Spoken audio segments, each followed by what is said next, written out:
All right, greetings everybody. Good evening. It's April the 29th, the year 2017. A 13-page letter arrived in the P.O. box today from Schaeffer Cox. He's an innocent man in prison. He was railroaded by a corrupt Department of Justice and FBI. Now they try to silence him in a CMU prison where they manage all of his communications. So when we do receive a letter from Schaeffer Cox, it's very precious. And we read it and we try to act upon it. And I do encourage you guys to write Schaeffer Cox a letter. That's his address. And so we always encourage everyone to reach out to him directly. He does need money on his commissary account to file his legal filings and what have you. And there have been those that have stepped up and donated. And it would be great if we could continue that effort so that he could have enough funds for his his legal fight, to regain his freedom and be reunited with his family. Many of you guys know there is a argument, or not an argument, but maybe argument is the right word, I don't know. There's just a huge situation going on where there were people that were trying to help Schaeffer. And if you told me a year ago that I would be reading letters from Schaeffer calling out the wicked, evil doings of the Alaskans for Liberty Board, and specifically naming Maria, I would not have believed you in 100 years. I would have said, you're crazy. There's no way that's going to happen. But we always try to stick to the truth. We try to walk the straight and narrow path, try to keep our hearts right, our motives right, and we stayed on that path, and that's what we've ended up doing. Schaeffer has said many times that he would like for 5 things to be accomplished with the Alaskans for Liberty Board. One of them is to provide a full accounting to Angela Clemens of all of the monies they spent and all of the monies that they raised. He would like a donor list that they put together, or that Eberly put together on Schaeffer's behalf. He would like that donor list, which Schaeffer Cox owns, to be sent to Angela Clemens. And he would like all monies that they currently are in possession of through the efforts of fundraising for Schaeffer Cox to be sent to Angela Clemens. He would like Maria to rescind her limited power of attorney, and he would like the Eberly attorney contact information.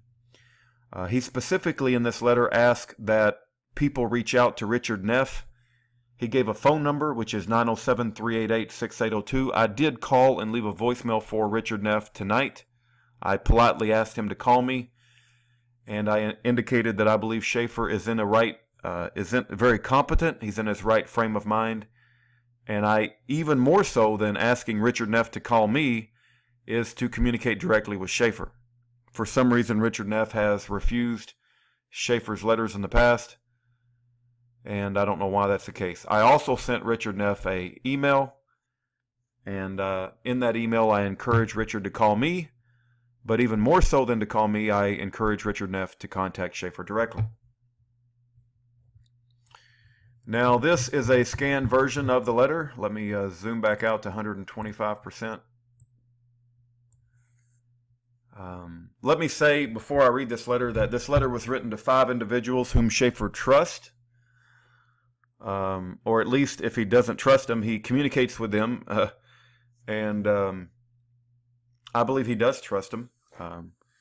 I believe they're all good people. It's not really my decision to make. It's Schaeffer's decision to make.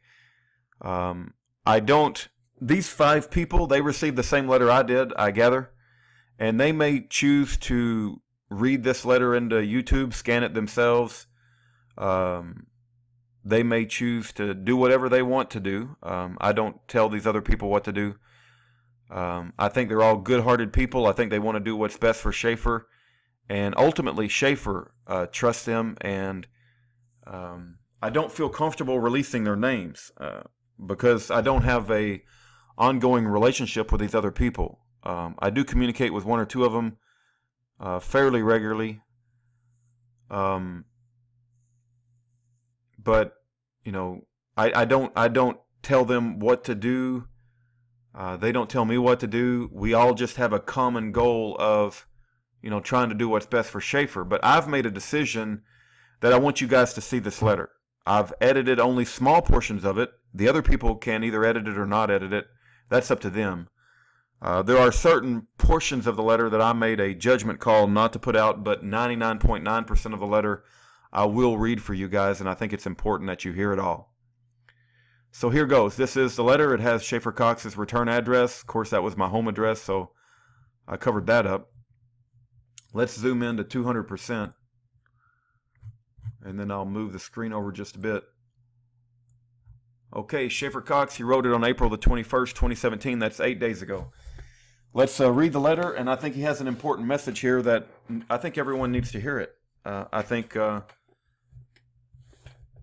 it's horrific what's happened to Schaeffer, not only by the FBI, Department of Justice, government informants, but then being betrayed by his closest friends that were supposed to be acting in his behalf, and then being put in a secret CMU prison where they tried to silence his communications.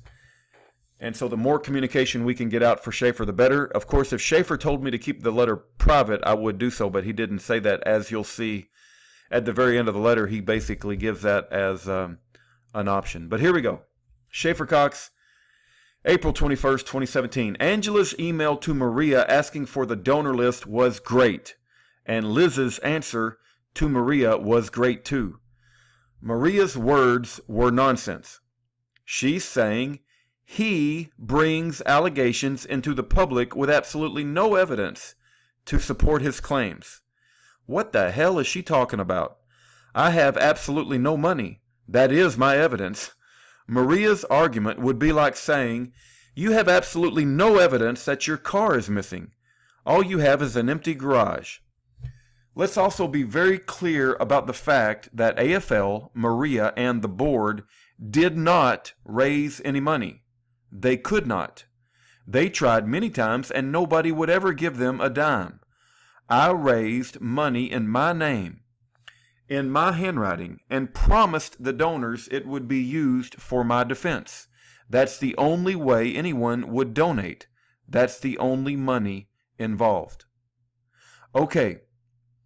AFL Maria couldn't get people to donate money to them, so they stole the money people donated to me and left me high and dry right at the crucial moment when I needed the money the most. Richard Neff and Maria Rensel Patrice need to be roasted for this. They won't even talk to me. I think Maria may be manipulating and lying to Richard. Richard is old and can't figure out YouTube, Facebook, etc. So he gets his info from Maria. And we've all seen how that works. Someone needs to try to reason with Richard. He's a simple-minded, I can't read that word, but it looks like jackass. He's a simple-minded jackass pipe fitter, but means well. I've been called a lot worse than a jackass. If that is indeed the word, it's very hard to read it. Anyway, but means well. Okay, try to find out who is on the board. They are really, really screwing me. They will be the reason I lose my appeal. My mom said Richard is living in Arizona. Can we find out what his mailing address is? 907-388-5802. I called that number tonight and I left a voicemail. And I asked Richard Neff to call me, but even more importantly to calling me, I said, if you can give me a mailing address, Schaeffer would love to mail you a letter. Okay, this was a comment to me, and I have chosen to edit that out. That's just my decision, and I made a call on that. In the OIG report on the use of informants, Section 3AA mentions lawyers and, I can't read that word, I think it means recruiting them to be cooperating assets.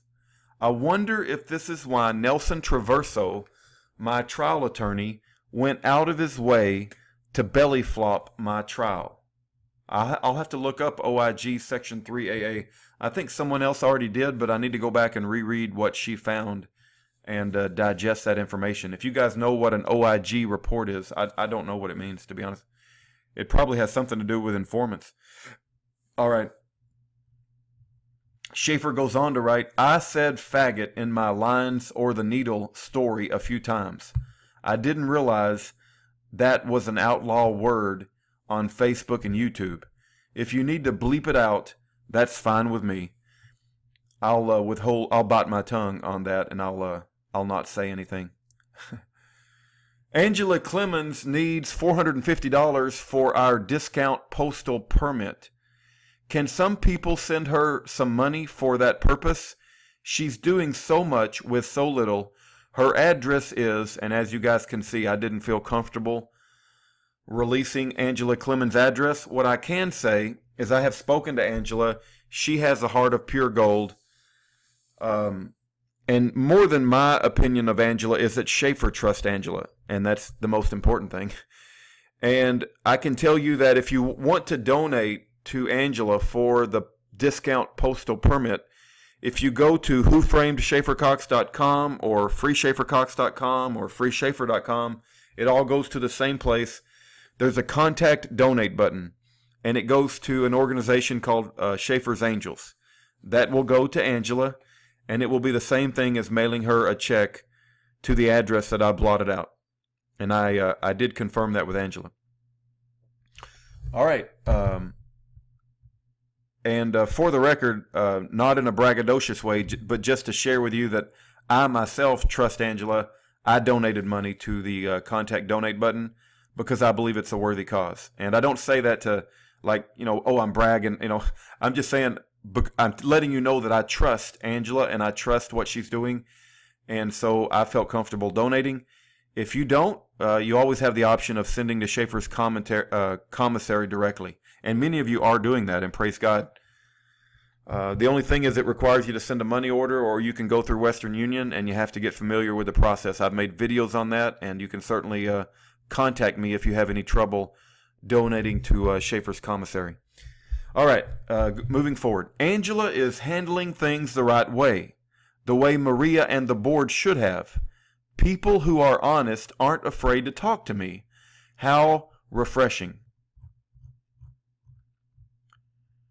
Number 3, don't need to send me any business cards with my name on it. That's probably directed to me.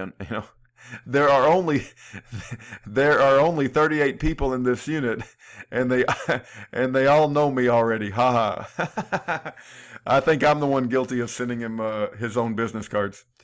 All right, here we go. The Alaska picture on the website or Facebook page is very meaningful to me, actually.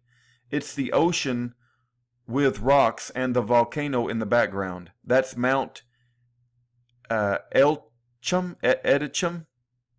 You guys know I don't know how to pronounce it. Near the town in Sitka.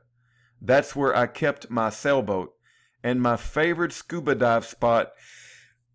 And my favorite scuba dive spot is right there in that picture. I'm hoping for an attorney call from Mark Victor's office soon. We need to get some things moving. The next thing he writes is, did Les Zerbe get a visit form from Rudy? Yes, that's true. I did email, I scanned the visitation form, and I mailed it to Les Zerbe. So the answer to that is yes. And I'll have to write back a letter to Schaeffer once I get this up on YouTube. The next section, Maria's assertion that I'm being tortured into making the demands I'm making is ridiculous. First, if she really believed that, she'd take my calls and ask me if I'm being forced to do and say things, then listen for hesitation in my voice. She'd be worried about me and want to talk. Instead, when I call, she picks up, then won't push 5 to accept the call, which is what a guilty thief would do. Second, she demands I'm making, i.e., I want my donor list and the money so I can fight my case how I know best, are in my own best interest. I told thousands of donors that the money they sent was going to me and that I'd use it to fight my case. I'd feel like a total sleazebag if I don't see to it that the money they gave goes to its intended purpose. I don't have to be tortured into wanting to be true to my word with the donors. That's just my own sense of integrity at work. Donors gave more than enough to meet all my needs. Then Richard and Maria stole all the money. Nobody knows what they are spending it on. All we know is that it's not being used for its intended purpose. The donors have never even heard of Maria or Richard. All the donors know is that they got a letter from me and sent me a check. Now they are starting to get mad at me because I can't account for the money that they gave me. So Richard and Maria robbed me, defrauded the donors, then disappeared and left me to answer to thousands of confused, angry, let-down supporters. On top of that, Richard and Maria blew my one shot at a properly done appeal, and they have sucked a ton of emotional energy out of me. They are the ones causing me the most pain and doing me the most damage. So it is perfectly reasonable that I'd be mad at them and demand that they'd hand everything over and get out of my life. And last but not least, Maria's claims that the CMU is coercing me to demand control of my own defense fund is an inversion of the truth. Page 5.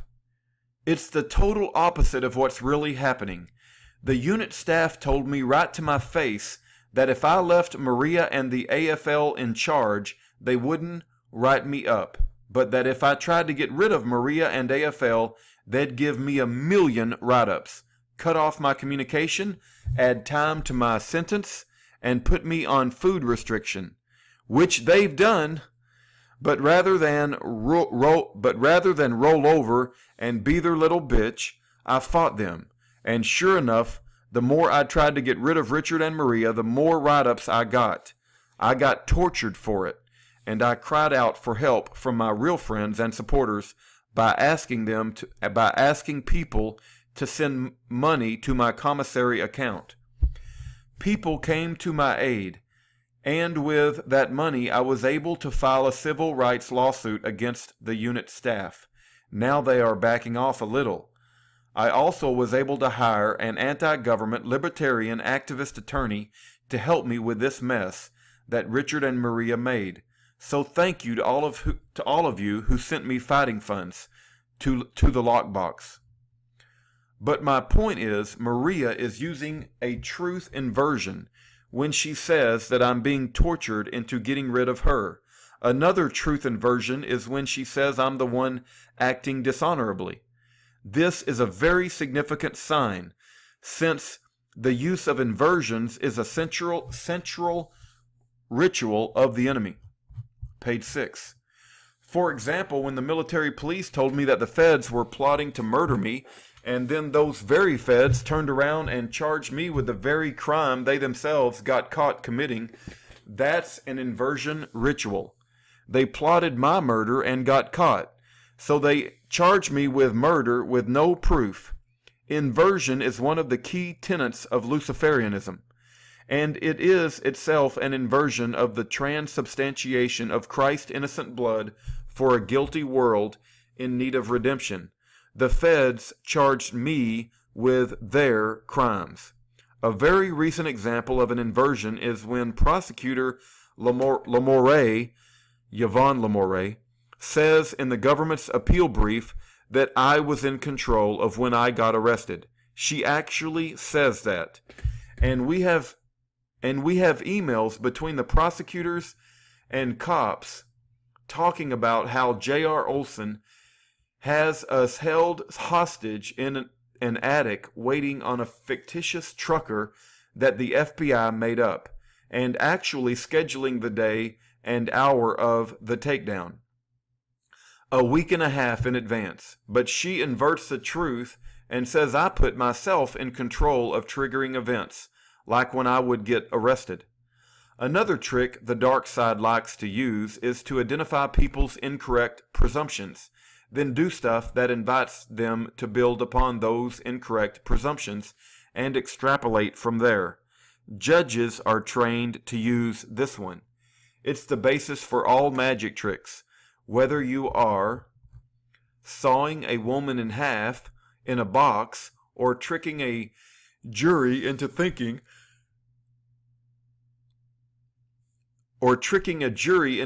they have to obey you or else. You get people to self-deceive by feeding them bits of information in sequence so their own mind will fill in the blanks you can't deliver. Maria used this magic trick on Doug Wu and got him to think that AFL spent the money on sending out letters all across the country, when that's not the case at all. The reality is I worked directly with Eberly Incorporated, who fronted all the money for the fundraising letters. I wrote them. Eberly Incorporated printed, stamped, and mailed them. Then Eberly Incorporated took their cost off the top and gave me the rest. It was this rest of the money that Maria and the AFL, Alaskans for Liberty, stole. There never were any out-of-pocket cost to send those letters to households all over the country. And AFL didn't even bring anything to the table to help make it happen. But Maria used a magic trick and vague words to get Doug to see an illusion. Judges are magicians. That's even where we get the word magistrate. It's what the magi in Pharaoh's court, where who did tricks for Moses. And it's all evil. It's fake and sneaky and powerless. The dark arts' only power is the power of their victims to deceive themselves. Judges wear a wizard's robe and recite Latin, incantations, to get their audience to deceive themselves into thinking there must be some sort of big thing going on here that's beyond normal comprehension. People then feel intimidated at a deep subconscious level and reflexively go into a submissive trance. But the judge did not do this to people with his power. He got people to do it themselves. He used your power on you.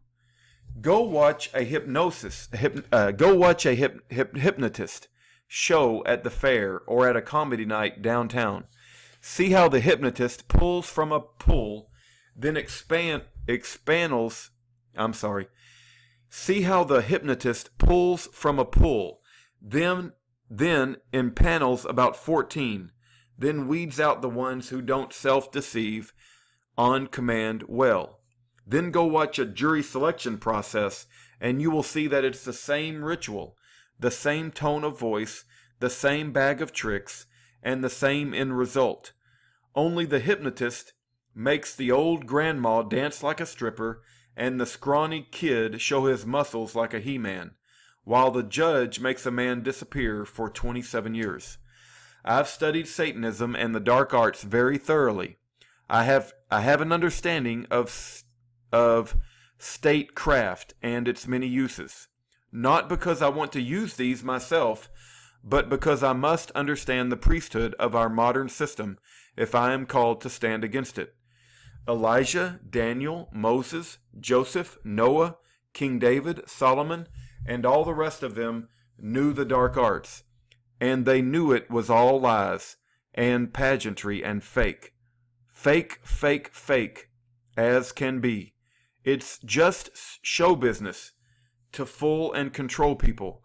I could use the dark arts on people, but I refuse, because it would diminish the human dignity of the one I used it on, and it would absolutely destroy my human dignity to choose deception over authenticity. That's not who we are supposed to be. That's not our birthright. We are to be kings and queens who radiate the steadfast power of our King and Creator. Our futures are set in stone, told to us in a promise that can't be unmade. This is what gives us that otherworldly fearlessness that only we can possess, and it is the security in His fearlessness that allows us to exude the virtue that is the sum of all other virtues, the virtue that is the very makeup of God Himself, love. Pure, genuine love. Love that is not transactional or a means to an end.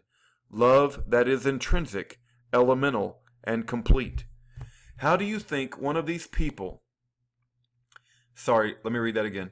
How do you think one of these deep state cryptocrats or magistrates must feel when they come face to face with a man who owns his birthright and sees right through the cheap magic show? There's no way for me to experience what they go through, but I bet it's a pretty vulnerable feeling. And it's not just magic show judges in their silly wizard robes who are scared. Think of all the Wall Street wizards. When you get to the top of that rat race, you find out it's all fake too. All those shares and ticker symbols and prices up and down. It only exists in people's imaginations. It's not real. It's a magic trick. And if even a tiny fraction of the fooled people tried to turn those imaginary shares into something tangible, the whole delusion would just evaporate in 20 minutes. For the Wall Street wizards, the only thing more horrifying than knowing that there is nothing behind the curtain is the thought of everyone else finding out. So they jump to their desks from their high-rise office windows. This is what inauthenticity does to a man. We are just surrounded by fake food, fake jobs, fake news, fake government, fake money, fake wars, fake friends, fake dangers, fake smiles. Humanity is starving, absolutely starving for something real. If your only goal in life was to be thoroughly and completely authentic, genuine, with no fakeness in your being or in your life, and you actually achieved that, you would be one of the most powerful people on the planet, because all of the fakes in this world would just tremble at the sight of you. And everyone who ever wished in their heart of hearts for something real would be powerfully drawn to you. You would be godlike in that his authenticity is radiating out from you. When real people step into the light, there is just nothing else like it on earth. This is where Maria serves as a warning to all of us. I knew her before she'd been red-pilled, back when she was totally asleep and didn't know anything about the Federal Reserve or the corporate citizen or commercial courts. Only recently did she go down that rabbit hole and learn the tricks behind the magic show. But as soon as she learned the tricks, she started using them. This is the danger of studying the dark arts. They will seduce you. She learned about these United States of America, the United States Federal Municipal Corporation, and United States of America trustee successor, and how there are all sorts of deceptively similar names for separate and distinct entities. She learned how it was all a fraud to rob the people. Then what does she do? She sets up Alaskans for Liberty 501c4 and Alaskans for Liberty General Partnership and Alaskans for Liberty Private Trust and the AFL Board of Directors. They are all separate and distinct entities with deceptively similar names, and it's all fraud to rob me. She learned how the United States put all our assets in trust without our knowledge or consent, and how that's criminal. Then she tries to do it to me using AFL, Alaskans for Liberty. She learned how to use inversions and invite extrapolations from people's misconceptions, and how to speak in complex legalese to stun and confuse her victims while she gets away. And her ultimate goal was and still is to get her own bag of sneaky wizard tricks built up so she can go into court and stump the black robe with her sovereign citizen counter wizardry and walk out the new top wizard. But one who sets such a goal seals their own ruin. I didn't study the dark arts so I could use them. I studied it so I could spot it in an all I studied it so I could spot it in all its hiding places and not fall prey to it. My power comes from my ability to do what none of these wizards can do. Simply be real and authentic and tell the truth. I am categorically different from my adversary, and that's my power. I invited Maria to rise above all that craft, but she was too starstruck by her newly discovered bag of tricks. So rather than be real and honest and bold and courageous, she's doing her best to master the tricks of the trade. She thinks she can outwizz a wizard. She's doing damage to me for sure, but she's doing greater damage to herself. She'll be dealt with appropriately, trust me. But in the meantime, I need to keep moving forward with positive things. King David had idiots and enemies on all sides doing stuff to trip him up. But he only feared one thing, losing God's blessing. He knew if he had that, everything would come together. He also knew that if he lost the blessing, that he'd be screwed no matter what. I got some kind of blessing. I've got some kind of blessing. That's obvious. It's time to move forward with that, before Maria pulls us down with her. So please help Angela Clemens with what she's doing. Make sure she has everything she needs, and let's watch some good things happen there. Maria has convinced me that she has a slave's mind and a tyrant's heart. She's not going to even try to do the right thing or deal in truth. I've seen all I need to see from her. Do you all agree? Are you guys on the outside convinced that we will never get Maria to act right? Let me know if everyone agrees about Maria. And before I take harsh and public legal action against Richard as well, someone needs to talk to him and at least gauge his attitude and report back to me.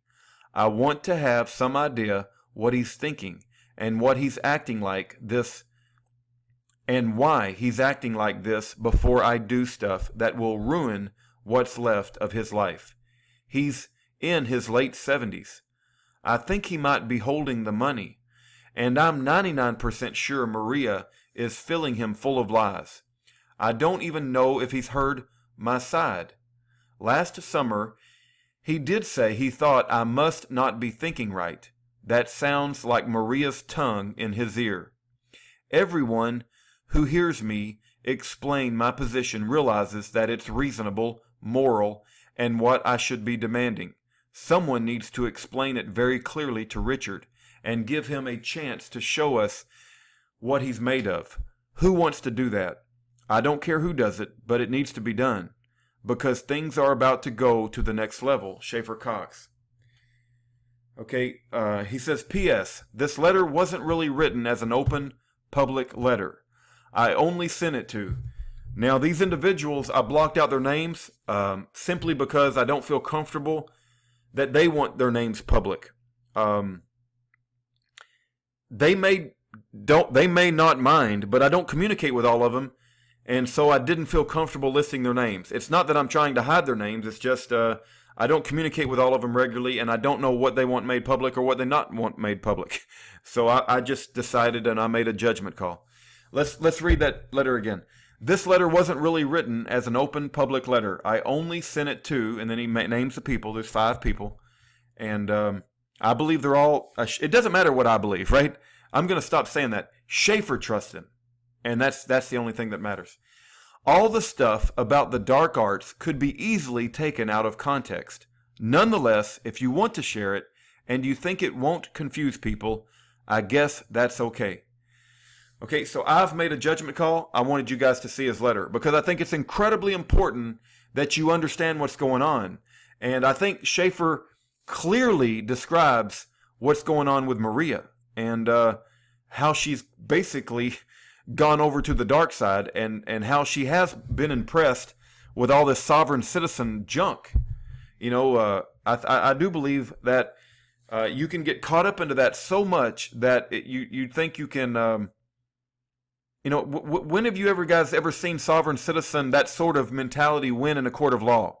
It doesn't win in a court of law because the evildoers have control over the court, and you can't out-wizard the wizardry because they got control of the courtroom. But I wanted you to guys see this. I'm going to go back down to 125%.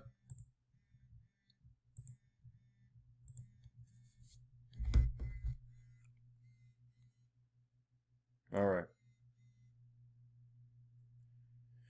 Okay, now these are letters. Maybe I can go to 150. Let's see. Okay. This was a letter sent from Francis Schaeffer Cox from Marion Prison, and it was to Richard Neff. You guys see that? Now, I covered up Richard's address. I've gotten to the point where I don't mind sharing Richard Neff's phone number or his email address. I still feel a little bit uncomfortable sharing his home address. It's called doxing somebody. Other people may decide to share it, and that's up to them. But you see this, this letter was returned to Schaeffer. First of all, it takes a lot of effort for Schaeffer to write these letters. He has to pay for the postage. The letters have to go out. It's an absolute wonderful thing when you get a letter from Schaeffer Cox. You would want to open that and read it, right? If you were his friend, can you imagine being a friend of Schaeffer Cox? He wrote you a letter from the secret CMU prison. Wouldn't you want to open that letter and read what this man has to say? I can't even imagine getting a letter from Schaeffer and like sending it back and like saying, I don't even want to read your letter. It doesn't make any sense. But what did Richard Neff write on the letter? Refused for legal, probably CA stands for cause. Okay, we have another letter down here from Schaeffer to Maria. Okay, what did she write on it? Refused for cause. This is another one. It was from Schaeffer to Maria. And it looks like it's all returned. Return to sender, RTS. Return to sender, unclaimed, unable to forward. So I think it's horrific that Schaeffer spent 6 years in prison. He's looking at 27 years total. And that you would get a letter from him and send it back makes no sense. How dark does your heart have to be to return a letter from an innocent man in prison? Look, this is his address. I pray that you do take the time to write Schaeffer a letter. Let him know that you love him. Let him know that you care about him. Let him know that you appreciate his honesty. And God bless every one of you, and have a great night.